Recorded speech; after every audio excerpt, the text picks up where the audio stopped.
Comment, share, subscribe. जी, आपका शुभ नाम? नमस्कार सर, मेरा शुभ नाम कुसुमलता बौड़ाई है और मैं सल्ट क्षेत्र की रहने वाली हूँ और सल्ट विधानसभा को ही यहाँ रिप्रेजेंट कर रही हूँ। जी, आज युवा विधानसभा ने क्या विचार रखे आपने? देखिए, आज युवा विधानसभा में यूसीसी के बारे में बात हुई थी, भू कानून के बारे में बात हुई थी और लास्ट में एक प्राइवेट मेंबर जो हमारे बिल लेके आए थे, तो हमारी संस्कृति की बात हुई थी। तो मैं आखिरी से ही शुरू करती हूँ। जो प्राइवेट मेंबर बिल हमारे वो लेके आए हैं, मैंने उसमें पिछौड़ की बात करी कि हमारा जो पिछौड़ है, वो हमारा परंपरागत हमारा जो हमारी नंदा माँ है, उनका परिधान है वो, और वो बहुत पवित्र चीज़ है, जिसको आप किसी भी होटल में कोई भी गेस्ट आ रहा है, उसको पहना दे रहे हो, कहीं भी कर दे रहे हो, उसके पर्स बना दे रहे हो, तो ये सब चीज़ें बैन होनी चाहिए। ये सब चीज़ें तुरंत रोकी जानी चाहिए क्योंकि हम आहत होते हैं इस चीज़ से। और उसके बाद हमारा जो यूसीसी की बात हुई है, यूसीसी में मेरा मानना ये है कि क्योंकि यहाँ पे शिव जी भी बिहा के आए थे, तो ये हमारी संस्कृति है, ये बहुत समय से चल रहा है। तो यहाँ पर जो ये बोल रहे थे कि हमने लीगलाइज कर दिया और ये अपराध नहीं होंगे, अरे लीगलाइज कर दिया, पूर्णतः बैन कर दो ना। तुमने छुप के, जो तुम्हारा कॉन्सेप्ट ये था, सरकार का कॉन्सेप्ट ये था कि जो छुप के रह रहे हैं उन्हीं को गार्जियन को पता हाँ, चले। गार्जियन को पता चले और ये अपराध ना हो, तो इसे पूरी तरह बैन किया जाए, इस पे जुर्माना लगाया जाए और अगर कोई ऐसा पकड़ा गया कि ऐसे रह रहा है, तो फिर उन्हें शादी करना अनिवार्य हो कि हाँ, अगर आप पकड़े गए तो ये उसकी सज़ा होनी चाहिए।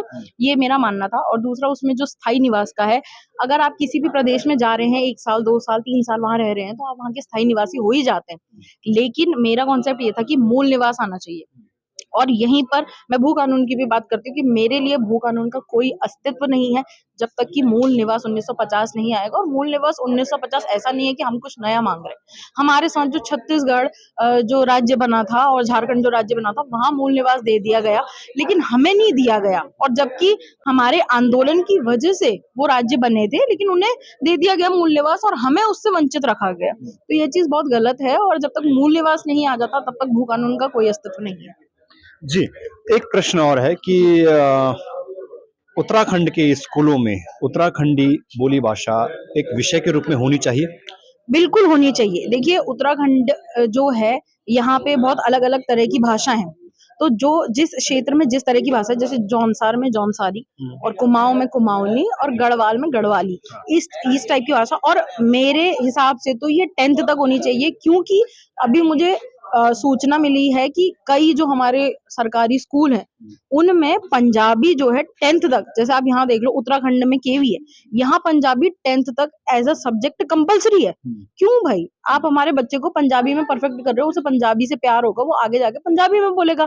इससे अच्छा अगर यहाँ का केवी है, यहाँ का आर्मी स्कूल है, तो चाहे 0 पीरियड में हो, किसी भी उसमें भी हो, आप डाल सकते हैं कि आप को कुमाऊनी, गढ़वाली या जौनसारी आपको करनी पड़ेगी। और हमारे एक मित्र हैं, वो भी इस चीज़ पे काम कर रहे हैं कि पूरे कुमाऊँ की एक भाषा बना रहे हैं, एक कुमाऊनी बना रहे हैं, क्योंकि सल्ट क्षेत्र की अलग कुमाऊनी है, वो थोड़ा गढ़वाली मिक्स है। और अगर आप वहाँ धारचूला की देखेंगे तो वो नेपाली मिक्स है। और बीच में जो है वो कहते हैं चंपावत की जो है असल कुमाऊनी है, लेकिन वो भी रानीखेत से अलग है। तो हर 2 किलोमीटर 4 किलोमीटर में कहते हैं जो भाषा बदल जाती है, तो वो एक भाषा बना रहे हैं। और वैसे ही गढ़वाल में भी काम हो रहा है। क्या नाम है उनका? उनका नाम है दक्ष भाकुनी।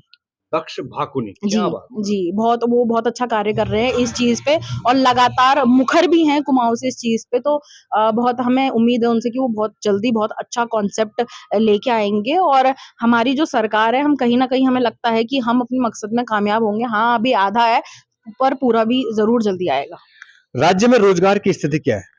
देखिए, राज्य में रोज़गार की स्थिति ये है कि हमारे जो माता-पिता हैं, उनका रोज़गार से मतलब होता है कि सरकारी नौकरी।